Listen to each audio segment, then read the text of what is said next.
A Brockton native may be the next NBA superstar. And AJ is currently the #1 high school basketball recruit in the country. And giving back to his community means a lot to him, his father, and these kids. That's all he talks about. Brockton. What's he say? He's from Brockton. He wants to put Brockton in the map. I think it's great, man. Like, honestly, he's always helping out. Like, I'm glad that he did this event because everyone else that needs it can get some off of it, and it's really good. When it comes to this specific 6'9", highly talented wing with insane upside, this is easily arguably the most talented prospect we've seen at the high school level for some time now. But it's also a player that's had that killer mindset and humble approach at every single level. That's paired up well with this guy-given talent. And because of that, many have even stated that he's one of the most elite prospects that high school basketball has ever seen. This is the AJ Dybantsa story.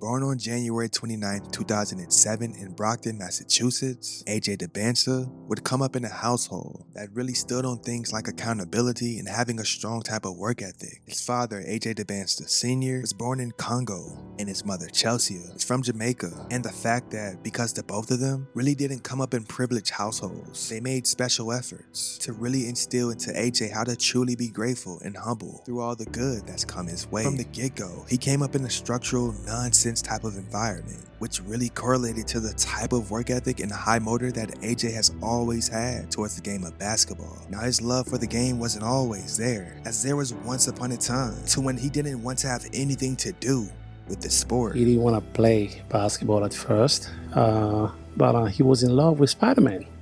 So when he was, 4 or 5 years old, I got him a Spider-Man basketball, all covered up with Spider-Man logos. I brought it home. AJ, look at this. His eyes lit up, brought him to his room, put it together, started shooting, and the rest is history. And from there, he went over there. And as he really started to gain a serious obsession for the game of basketball, he took it upon himself during his middle school years to do what most his age just weren't willing to do. See, during the pandemic when AJ was just in the 6th grade, despite the pause in activities, he spent that extra time in the gym.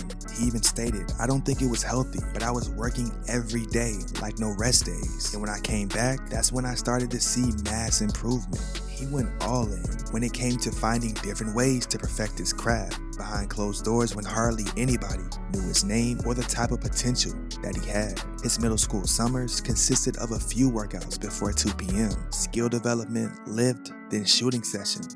He even stated, "I really don't have other hobbies. I don't play video games. If I'm not playing basketball, I'm watching basketball. If I watch a Netflix show, I'm sleeping through it. I can't watch anything else." Now, throughout his upbringing, there was somebody pretty special that meant a lot to him, who inspired him, which so happened to be basketball legend Terence Clarke, as he inspired many kids around the Boston area. I knew Terence since I was in 2nd grade. I used to work out with him because his coach was also my coach. So we had a really close relationship. Every time I seen him, he'll keep on saying, "Good working, keep working, I'm up next." So like when he really passed, it really hit me because he was like my role model. Like, I really looked up to him because he was from where I'm from and he was about to make it out. RIP to him. He really motivates us to go harder because he was about to make it out for Boston for us.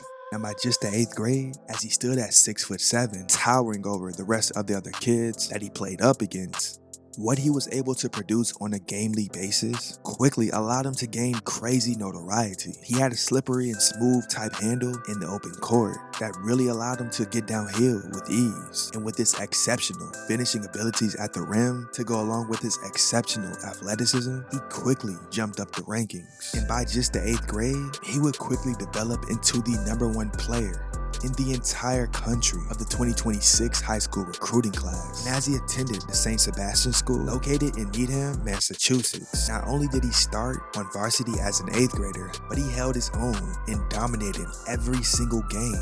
As a freshman, he averaged 19 points, 10 rebounds, while dishing out 3 assists, but also averaged 3 blocks per contest, shooting 61% from the field and a very impressive 41% from 3. Now that all allowed him to win the 2023 Gatorade Boys Basketball Player of the Year. That summer, he would attend and be named to the 2023 Men's U16 national team and was a tremendous help in leading his crew in winning gold at the 2023 FIBA Men's U16 Americas Championship in Merida, Mexico. There, he averaged 14 points and tied for second on the team in assists with 4. Dybantsa even recorded a team high and personal best 23 points against Mexico.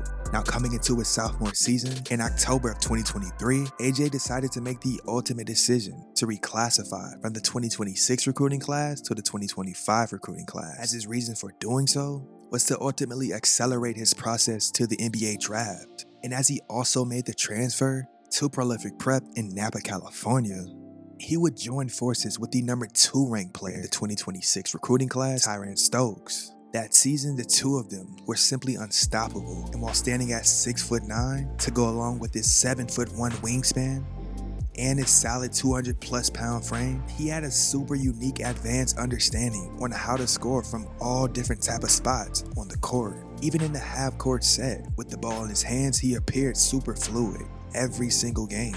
Dybantsa possessed a lethal pull-up game with a high release and a smooth ball rotation, but also was pretty special when it came to really getting his teammates involved.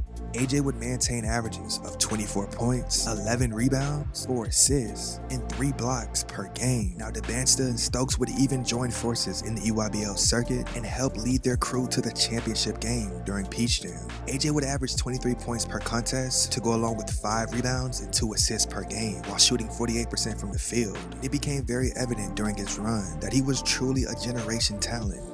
He had a knack on being able to pull up and convert on practically anyone that was in front of him, but also thrived when it came to getting inside the paint and drawing fouls. AJ would even convert on 82% of the free throws he attempted, while being able to go to the foul line on an average of 9.8 times per game.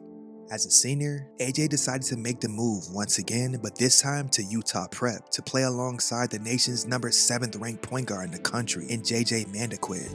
Now the 5-star recruit has racked up countless offers over the past couple of years, but narrowed his long list of schools down to North Carolina, Kansas, Alabama, Kansas State, and BYU. AJ Dybantsa no doubt has arguably one of, if not the highest ceiling of prospects coming out of high school we've seen over the past 20 years. And with this combination of size and pure dominant force that he produces at a high level while being able to play and guard positions 1 through 5 so effectively, the future for AJ Dybantsa is looking pretty bright.